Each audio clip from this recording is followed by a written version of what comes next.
여러분 안녕하십니까? 기다리셨죠? 김종대 레이더 시작하겠습니다. 생방송으로 보내드리는 김종대 레이더 벌써 600분 가까이 들어와 계신데요. 제가 질문 빨리빨리 하면서 오늘 김종대 의원이 어떤 내용을 여러분들께 알려드릴지 궁금증을 확 풀어드리겠습니다. 김종대 의원 오셨습니다. 어서 오십시오. 예, 안녕하세요.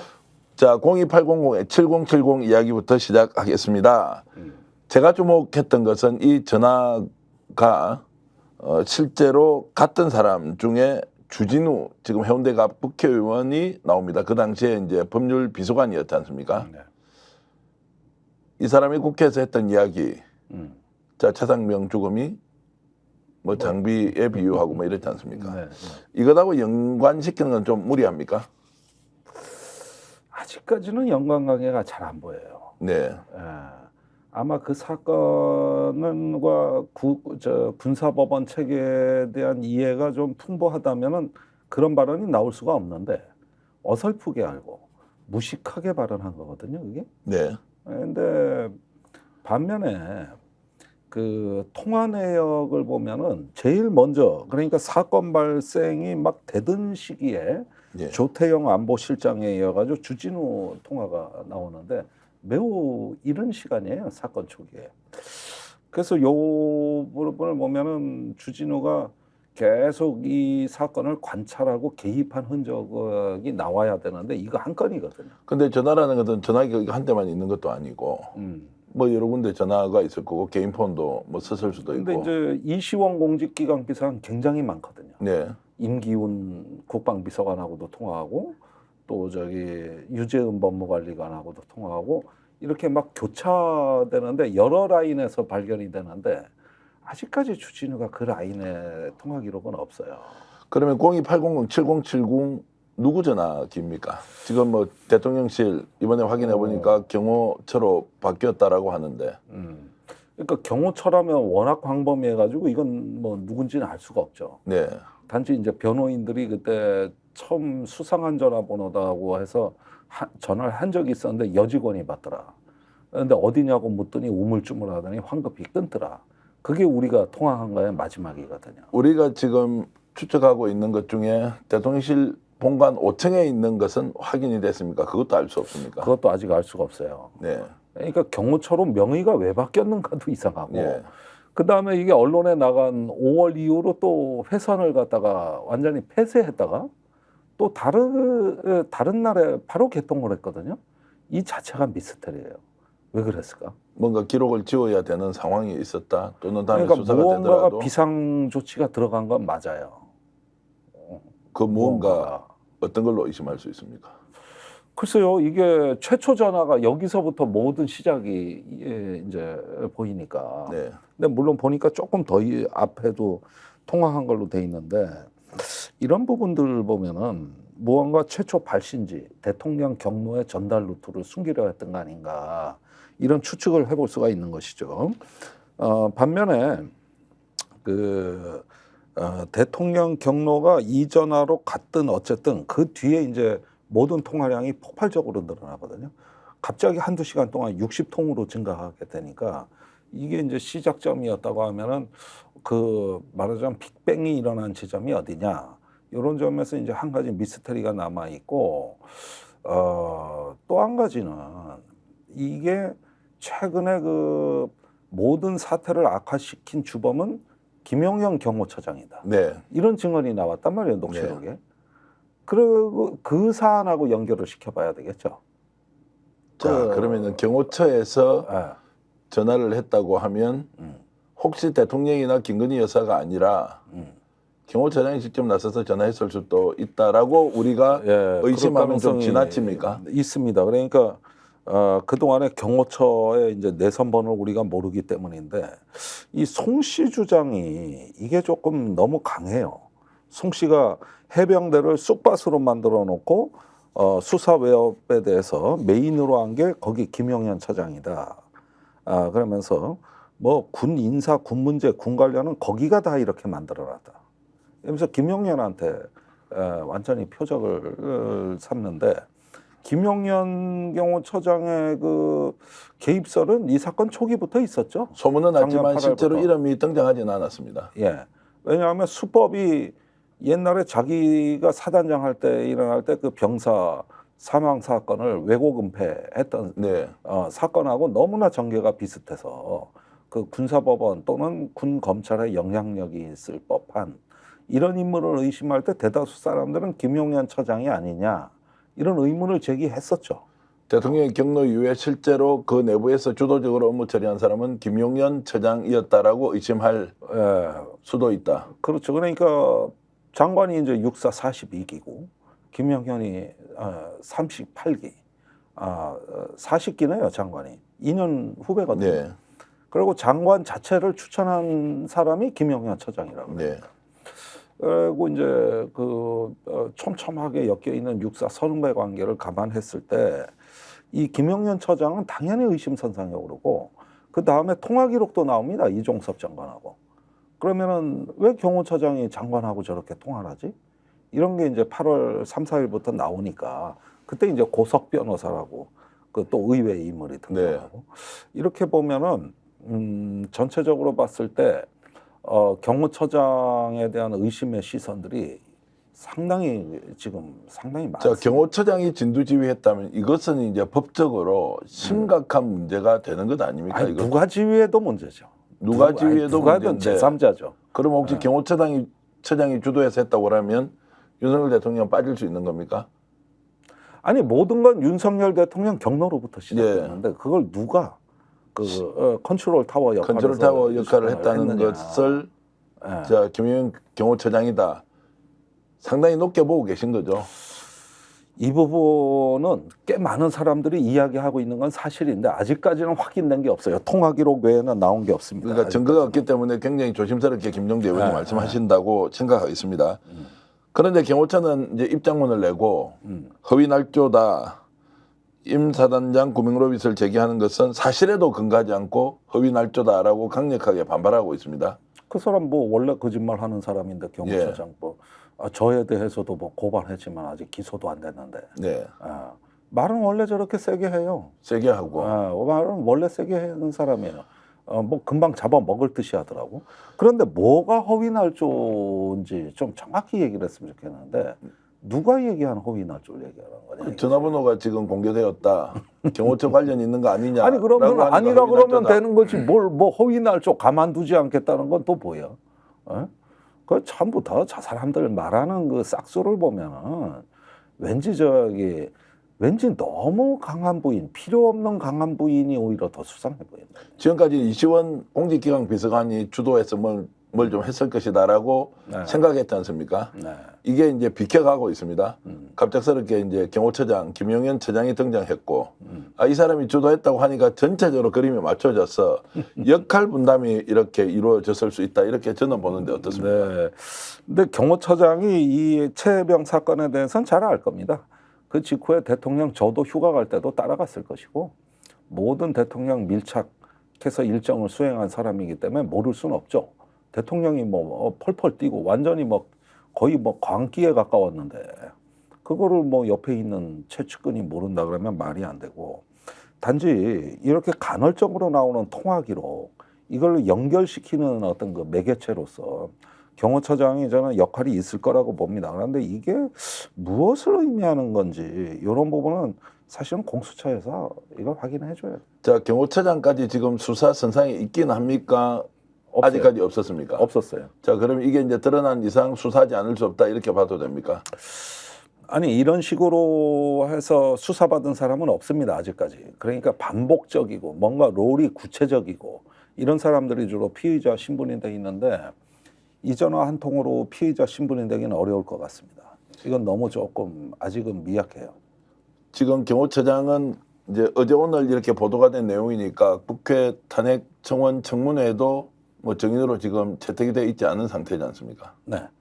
자, 그래서 어디에도 안 들어가 있죠. 어디에도 안 들어가 있는데 본인은 강력하게 반발 또는 부인하면서 허위 날조라고 하지만 이제 실적 진실이 조금씩 드러나는 출발 지점에는 서 있다 이렇게 볼 수 있겠습니까? 아직 멀었습니다. 아직 멀었습니까? 의외로 공수처가 최근에 수사에 손을 놓고 있는 것 같아요. 사부도 그렇습니까? 지금 자중질환에 빠져가지고 완전히 이번에 공익제보 전후에서 사정을 보면 옛날 공수처가 아니에요. 그러면 사부에서 일하고 있던 검사들이 압박을 엄청나게 받아서 수사를 뜻대로 네. 펼칠 수 없다 이런 상황입니까? 예, 최근에 교체도 됐고 예. 검사가 예컨대 차성영 검사가 그동안에 참 일을 많이 했는데 승진을 해가지고 수사기획관으로 다른 부서로 빠져버렸고 그다음에 이제 심태민 검사가 왔는데 이 사람이 이종호 변호사예요. 과거에 네. 도이치모터스 당시에 예. 이런 것부터가 일단 잘못되는 어떤 시작이고 공익제보자의 공수처에 그 진술하러 갔을 때 수사관들이 한 얘기 보십시오. 못해 맞겠다는 거예요. 압력 때문에. 아주 외압이라 그랬어요. 외압 때문에 못해 맞겠다. 그래서 국회 가서 1인 시위라도 하고 싶다. 이렇게 얘기를 해보니 그나마 믿고 있었는데 저렇게 얘기를 하니. 혹시 차성현 검사가 지난번에 부산고검장으로 쫓겨가면서 좌천성 승진했던 그 검사 케이스와 비슷한 겁니까? 글쎄. 일단은 승진 좌천이죠. 예. 그건 맞는 비슷한 케이스 같아요. 자, 그렇게 보면 이제 지금 공수처도 제대로 수사할 수 없는 상황. 어디도 아니, 막 믿을 데가 없어요. 어디도 믿을 데가 없을 없어요. 정도다. 김종대 의원이 이런 말씀하신 거 처음인데 믿을 네. 수가 없다. 그래도 공수처 끝까지 믿어봐야 한다고 계속 일관되게 분명히 말씀하셨는데. 공익제보 전까지는 열심히 한다고 들었는데 네. 그 이후로 활동이 없어요. 자, 그 이유는 뭡니까? 공익제보가 그렇게 부담스러웠나요? 그 사이에 변한 거는 처장이 왔고 차장이 왔고 그다음에 인사 개편이 있었고 그다음에 이제 공수처 1기 검사는 남아있질 않습니다. 거의 다 바뀐 거예요 지금. 그래가지고 지금 전부 이제 윤석열 정부 사람으로 다 채워졌고 뭐 그냥 윤석열 정부 사람이 아니에요. 2부장 그 송창진 검사 같은 경우는 아예 윤석열 대통령 대검 중수 1과장 할 때 그 밑에 검사였고 네. 그리고 심태민 변호사하고 같이 같은 법무법인에서 이종호 변호를 맡았고 뭐 이런 정도면은 그냥 오히려 적진이라고 하는 게 가깝다고 해도 과언이 아니고 실제로 그 공익제보에 대해서 전혀 활동이 없습니다. 그러니까 원래 공익제보자도 기대했던 거는 늦어도 이번 주에는 이종호 압수수색이 들어갈 줄 알았거든요. 또는 휴대폰 제출이라도 받았을 걸로 봤는데 근처에도 안 갑니다. 근처에도. 이 이야기는 결국 김기현 변호사가 공익제보자 위치에서 아예 공개적으로 이름 내놓고 이거 있는 그대로 밝혀야겠다라고 하는 것이 공수처 수사가 더 이상 진척될 가능성이 극히 낮아 보이니까. 그 이유 때문입니다. 그렇죠. 예. 그게 결정타였어요. 아니 공수처 제보한 지 얼마 됐다고 신분을 깝니까? 네. 그 공익제보로 이제 법의 보호를 받는 신분인데, 그런데 뭐 불과 뭐 열흘도 안 돼가지고 벌써 이렇게 언론에 나오고 했다는 거는 이제 공수처에 대한 굴욕과 좌절, 절망감이에요. 그게 굉장히 깊어요. 굉장히 고뇌에 찬 결단을 했다. 그래도 차라리 터뜨리고 나니까 낫죠. 훨씬 낫고 그럼. 아싸리하게 싸워라 이제. 그 당당하게 드러내놓고 예. 이제는 자기 할 말 다 하겠다. 예. 이렇게 돼버리니까 공수처가 움직였다면 이렇게 됐겠습니까? 예. 그럼 잘 도와주고 있겠지. 근데 국힘 쪽에서 이거 알고 보니까 다 민주당 성향의 사람들이어서 배후가 원래 민주당이 아예 짜고 치는 고소도 하듯이 의도적으로 녹취를 해서 공개한 거 아니냐. 공정의 전문이다. 이렇게 이제 분위기를 몰고 가고 있습니다. 그 음모론인데 그 권성동 의원은 큰 실수한 게 그 카톡방 멤버가 대부분 임성근 사단장 편이고 네. 국힘하고 같은 주장을 하는 사람들이거든요. 예컨대 송모 씨 같은 경우는 박정훈 대령을 아예 EXX라고 하면서 그놈이 오만해가지고 수사 무리하게 해서 상관한테 보고도 안 하고 이첩 비난하고 아주 뭐 험담을 한단 말이에요. 그리고 김규현 변호사에 대해서는 아주 뭐 쳐죽일 것 같이 얘기하거든요. 오히려 국민의힘보다 더 세요. 그런데 또 같은 편으로 몰아놓고 이게 논리적으로 맞질 않는 거죠. 송모 씨 이름까지 실명으로 거론하면서 공격을 하더라고요. 네. 권성동 의원이. 그 송모 씨가 자기들 대변인인데. 그러니까요. 예. 그러니까 불리하니까 너도 끝이다. 갑자기 한동훈 생각이 나기도 하고요. 그러니까 한동훈 맞아가지고 지금 살찌 죽을지도 모르는 판인데. 권성동 의원은 이 사건의 구조를 이해 못하는 거예요. 전혀 이해를 못해요. 여기에다가 지금 문제의 심각성이 이제 3부 쪽으로 더 크게 번지고 있거든요. 이런 것도 이해를 못해요. 그러니까 녹취록을 그때 못 본 거예요. 그때 몇 사람 안 봤거든 실제로. 그래가지고 뭐 그냥 되는 대로 짚고 넘어가는 건데, 오히려 고맙죠. 그런 거에 자극받아 공익제보자가 신분을 드러내기로 결심한 또 중요한 이유 중에 하나가 권성동 의원 때문입니다. 네. 예.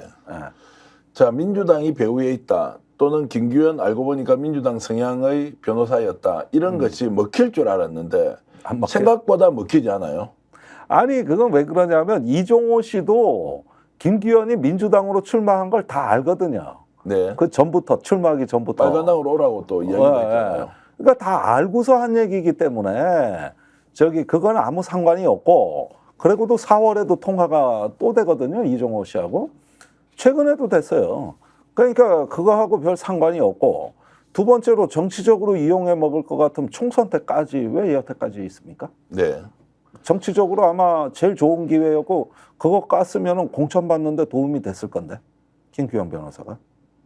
자, 그래서 여러분들 이종호라는 인물이 지금 어느 정도 김건희 여사와 직접적인 연관이 있는지 좀 이따가 새로운 소식 전해드릴 텐데요. 지금 영부인 이야기 바로 들어가 보겠습니다. 자, 이종호 발언 다 나오고 나면 터지면 김건희 여사 위험해진다. 입 열면 영부인도 다친다. 이 말 몇 % 믿으십니까? 아니 지금은 이거는 솔직히 얘기해 주세요. 오늘은 지금 이제 감정 분석입니다.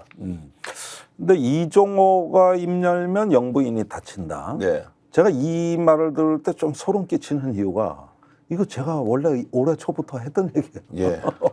예, 입 열면 다쳐요. 예. 이게 어떻게 된 거냐면은 이종호는 도이치모터스 주가 조작으로 손해 본 사람이에요. 손해보고 23억을 벌게 해준 사람 아니에요. 그다음에 23억을 먹은 거는 김건희 모녀예요. 예. 권오수 회장도 벌고 다 지들이 필요할 때 엑시트 해버렸어요. 털고 나갔다고. 마지막까지 지킨 거는 이종호거든요. 근데 이게 동업자들이 빠져나가면은 주가 조작을 할 수가 없어요. 이게 받치는 힘이 없잖아요. 이게 매수 매도를 계속 해야 되는데.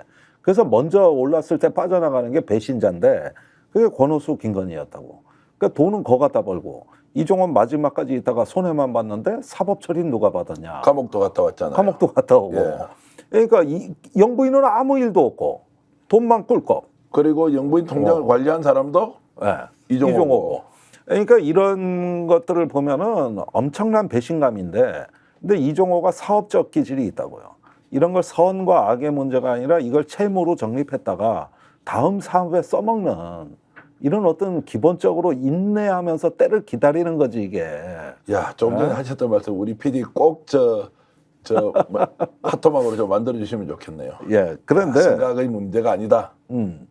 이런 건 선악의 문제가 아니라 실력의 문제이고 또 다른 전화위복의 기회로 활용할 줄 아는, 이런 것들은 이종호는 기본적으로 이런 자질이 있는 사람이에요.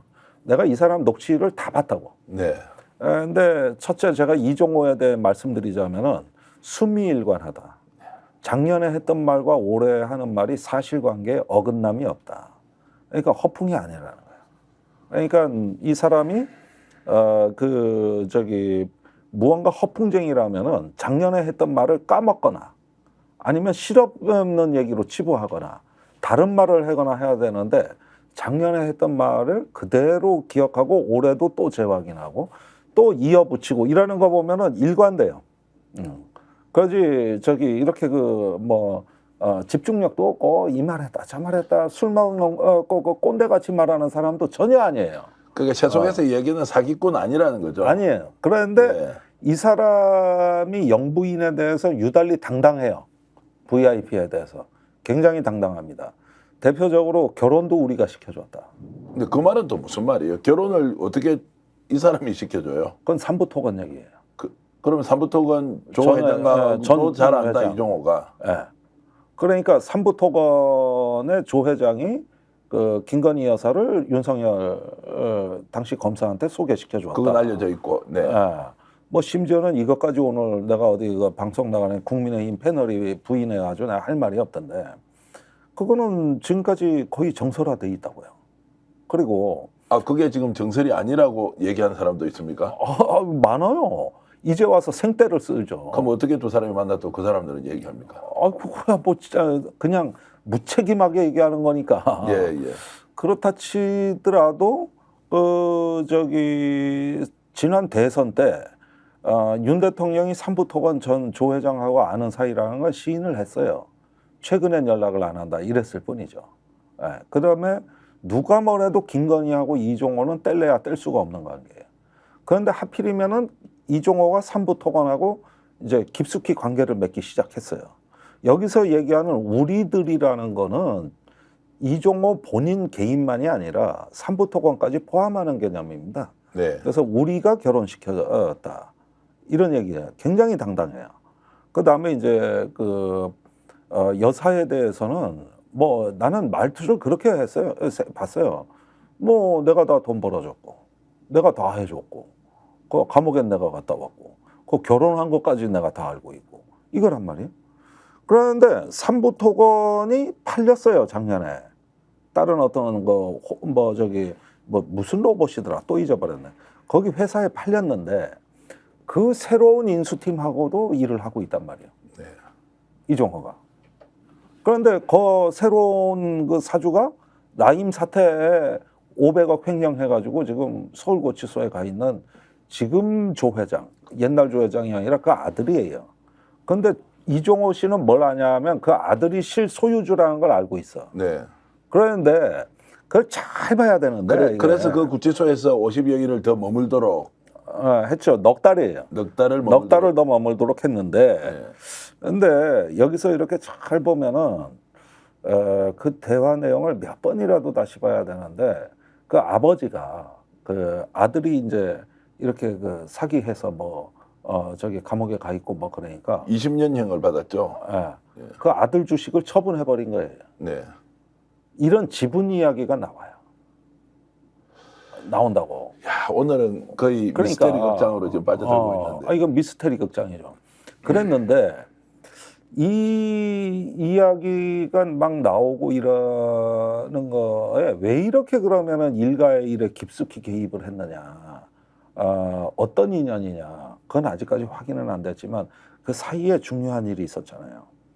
주가가 국내 건설 상장사 70위권 밖에 있는 정말 이제 해외 사업을 할 능력 자체가 안 되는. 없는데 또 이게 우크라이나로 연결되는 지점이. 우크라이나 사업을 할 수가 없는. 네. 삼부토건이 우크라이나 최대 수혜 기업이 돼가지고 작년에 주식이 5배 튀었잖아. 1,000원에서 5,000원까지 올라갔다. 그런데 워낙 별 볼 일 없는 회사고 실제 우크라이나에서 지금 재건 지원이 안 이루어지고 있으니까 그 거품이 오랜 꺼졌다고. 그래서 또 내려와요 주식이. 그러면 여기서 일가에서 그 주식 팔고 사고 하는 문제가 왜 중요할까? 어느 시점에 팔았느냐가 중요한 거지. 그러니까 그걸 이종호 씨가 아는 것 같은 거예요. 그러니까 작년에 주식이 5배 튀었을 때 일가에서 주식을 팔기 시작했다는. 자, 그 말씀 좀 끊겠습니다. 죄송한데 이 말씀은 김종대 의원이 방송 나와서 최초로 또 다른 주가 조작이 있었을 수 있다. 왜요? 이게 원래 진행자는 이런 거 발견해내는 게 중요한 거 아닌가? 이거는 엄밀히 말하면 주가 조작은 아니고 네. 이 정부에서 뭘 한다는 정보를 미리 확보해서 거기에 주식을 태워놓으면 자동적으로 오르니까 조작을 안 해도. 그러니까 치고 빠지는 이 기술이 있는 거지. 치고 빠지는 기술까지는 범죄가 아니지만 제가 보기에는 이건 애매해요. 그 정보를 굉장히 애매한 거야. 활용해서 뛰어들었다는 것 자체가 엄청나게 중한 범죄로 다루고 있죠. 어찌됐든 오늘 말씀은 이 주가의 변동과 이종호의 상관관계가 상당히 있다. 그렇죠. 라고 의혹 제기를 최초로 했다 제가 말씀드리겠습니다. 아니 뭐 최초는 아니고. 네. 그랬는데 여기서 송모 씨 그 VIP 발언을 잘 보면은 이 사람 송모 씨가 우선 누군지를 얘기를 좀 해드려야 될 것 같아. 네, 경호처 직원으로 다 알고 있지 않습니까? 경호 부장까지 지냈고. 예. 이 사람이 해병대 예비역은 웬만한 사람은 다 알아요. 상당히 나름대로 어떤 그 고위직에다가 또 영향력도 있고 네트워크도 좋고 실제로 의리도 선후배한테 있고 인간성. 잘하고 예. 두루두루 이 기관의 그 지인들 꿰고 있고. 그러니까 이 오지랖 넓다, 뭐 빠꼼이다, 뭐 이런 표현이 다 맞아요. 마당발이다. 다 맞는다고. 근데 여기가 이종호 씨를 평가한 거예요. 사실은 이게 이종호 씨를 가까이 하는 이유가 이걸 수도 있어요. 저 사람은 신경 써야 되는 사람이에요. 안 그러면 저 사람이 입 벌리면 여사가 다친다. 그러니까 신경 써야 한다는 게 김건희 여사가 이종호 신경 쓰지 않을 수가 없다라는 이야기를 송모 씨가 지속적으로 해왔다. 그렇죠. 이것은 이제 누군가 그리고 또 한 가지 그 송모 씨와 이종호와 김규현 변호사 등이 있던 복수의 사람들이 참석한 자리에서 거기에서 이종호가 김건희 여사 수행하는 사람 이름이 뭐고 문제 해결하려면 누구한테 연락해야 되고 요런 얘기를 상세하게 또 한 거예요. 저도 한 말씀 더 드리겠습니다. 예. 이종호가 그러면은 직접 김건희 여사한테 연락하지 않더라도 김건희 여사와 이종호의 관계를 알고 있는 사람이 용산에 누구겠습니까? 김모 처장이 이었을 것이다. 김모 예. 처장은 자, 그래서 이쪽 저쪽으로 서로 연결을 하면 충분히 바깥에 생기는 불법적 요소의 민원도 해결할 수 있다. 이렇게 저는 그림이 그려지는데요. 글쎄 그러니까 뭐 어디까지나 지금 이렇게 조금씩 나오는 거니까 저는 단정적인 얘기는 못하죠. 뭐 그건 할 수가 없지. 그러나 무언가 이 사람들의 대화 내용은 심상치가 않아요. 네. 그냥 흘려듣기에는 내용이 상당히 엄중하거든요. 자, 그래서 이런 내용이 지금은 뭐 헌정이다 또는 과장해서 표현했다 이런 거 다 치우고요. 이종호가 입을 열 가능성이 있다 없다 어떻게 보십니까? 열 것 같았는데 갑자기 피했습니다. 피하고 이유는 있습니다, 뭡니까? 지금. 아니 처음에는 꽤나 당당했어요. 그때가 뭐냐면은 공수처에 있는 공익제보자를 조사한 게 다름 아니라 옛날 자기 변호사다. 이때가 당당했을 시점이에요. 그래서 뭐 공수처 내 발로 가겠다. 국회 청문회도 나가겠다. 이럴 때예요. 그런데 갑자기 산부 쪽의 일이 커진 겁니다. 엄청나게 지금 그쪽으로 의혹이 확산되니까 요때가 또 쪼그라드는 시점입니다. 이게 이제 문제가 진짜 문제로 번진 거예요. 원래 최혜병 문제나 임성근 사단장 문제라면 버틸라고 했지.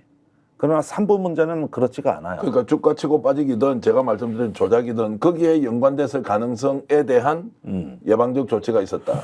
그래서 갑자기 지금 또 잠적을 해버렸습니다. 네. 이제 그랬는데 참 이게 어려운 부분인데 제가 보기에는 이게 이 양반이 매일 보면은 입장이 바뀌고 있어요 지금. VIP도 김계환 사령관이라 그랬다가 김건희 여사라고 했다가. 김건희 여사 이때는 자신만만할 때예요. 그런데 지금 청문회가 앞둔 시점에서 또 갑자기 피하고 있습니다. 그리고 저는 신문 칼럼에서 아예 공개적으로 의혹 제기를 하고 나는 이종호 씨의 답변을 기다린다 이렇게까지 했는데도 말이 없어요. 네. 왜 말이 없을까? 그런데 제가 보기엔 이게 있는 거야. 여기서 이제 중요한 포인트가 나오는 게 이 점인데 이 사람들한테 임성근 사단장 문제나 최혜병 로비는 별로 중요하지 않아. 나중에 로비했다고 해도 중요하지 않아요. 어차피 이걸 법으로 뭔가 조금 엮기에는 애매하고 이 정도는 디펜스가 가능해요. 그런데 이 해병 카톡방 최초 공개가 있던 6월 25일 날 이후에 이 사람들은 임성근 사단장 로비서를 잠재우기 위한 활동을 한 게 아니고 네. 삼부토건 디펜스라는 거지. 삼부토건 디펜스를 했다. 그래가지고 카톡방 멤버 중에 최모 씨가 있어요. 멋쟁 해병 카톡방에. 예. 이자가 이제 에이전트로 돌아다닌 건데 박정훈 대령도 만났고 그 동기 회장도 만났고 국회 법사위 보좌관도 찾아왔고 근데 전부 일관되게 두 가지 얘기를 해요. 김규현 나쁜 놈이다. 이 얘기고 두 번째는 뭐냐면 삼부 내일 체크하고라고 카톡방에 예. 나와 있는 것은 삼부 토건이 아니다. 그거는 골프 1부, 2부, 3부다. 예? 말을 참 잘 지어내는데. 이렇게 해가지고 이게 그때 긴급한 사안이었어요. 예. 삼부 토건 차단하게요. 전부 거기에 맞춰져 있었다고. 자, 지금 댓글로 많은 분들 글 주시는데 좀 읽어드려야 되겠습니다. 결국 삼부토건 김건희 윤석열 서울법대 김현장까지 연결되는 커넥션이 있는 것 같은데 제이존님 보내주셨고요. 초이 크세이님께서는 충청도 사람이다. 자, 그럼 이종호가 국정농단 핵심이네. 폭탄님은 나중 영화를 만들면 무조건 1000만 가능할 것 같다. 자, 질문 하나 있습니다. 이름 없는 님께서 슈퍼챗 보내주시면서 질문 주셨는데요.